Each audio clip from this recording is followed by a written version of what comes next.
England football ఆటగాళ్లు వయాగ్ర వాడనున్నారు. FIFA ప్రపంచ cup 2026 టోర్నీలో భాగంగా మెక్సికోతో జరిగే ప్రీ క్వార్టర్స్ మ్యాచ్ లో ఇంగ్లాండ్ ఫుట్బాల్ టీం వయాగ్ర టాబ్లెట్లు వేసుకుని బరిలోకి దిగనుంది. ఇందుకు సంబంధించి ఫిఫా అధికారుల నుంచి ఇంగ్లాండ్ ఫుట్బాల్ టీం కు అనుమతి లభించింది. అయితే ఇది ఎటువంటి డోపింగ్ పరిధిలోకి రాదని, ఆటగాళ్ల శారీరక సామర్థ్యాన్ని, స్టామినాను పెంచడానికి ఈ వినూత్న నిర్ణయం తీసుకున్నట్లు తెలుస్తుంది. ముఖ్యంగా ప్రీ క్వార్టర్స్ మ్యాచ్ జరిగే ఎస్టాడియో అజ్టెకా స్టేడియం సముద్ర మట్టానికి 7,350 అడుగుల ఎత్తులో నిర్మితమైంది. అక్కడ ఆటగాళ్లు సాధారణం కంటే తీవ్రమైన అలసటను ఎదుర్కోవాల్సి వస్తుంది. ఈ ఆల్టిట్యూడ్ సిక్నెస్ ను అధిగమించేందుకు ఇంగ్లాండ్ ప్లేయర్లు వయాగ్ర వాడనున్నారు. ఫుట్బాల్ లాంటి హై ఇంటెన్సిటీ ఆటలో ఆటగాళ్లు మైదానంలో నిరంతరం పరిగెత్తాల్సి ఉంటుంది.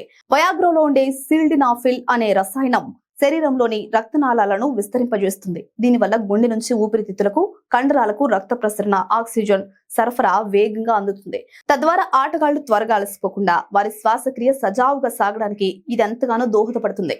ప్రపంచ యాంటీ డోపింగ్ ఏజెన్సీ నిషేధిత మందుల జాబితాలో వయాగ్రా లేదు. కాబట్టి దీన్ని వాడడం వల్ల ఆటగాళ్లకు ఎలాంటి చట్టపరమైన సమస్యలు వచ్చే అవకాశం కూడా లేదు. గతంలోనూ కొందరు రన్నర్లు, సైక్లిస్టులు తమ స్టామినా పెంచుకోవడానికి దీన్ని ఉపయోగించినట్లు వార్తలు వచ్చాయి. ఫిఫా ప్రపంచ కప్ లాంటి ప్రతిష్టాత్మక టోర్నీలో చిన్న తప్పు కూడా టైటిల్ ఆశలను గల్లంతు చేస్తుంది.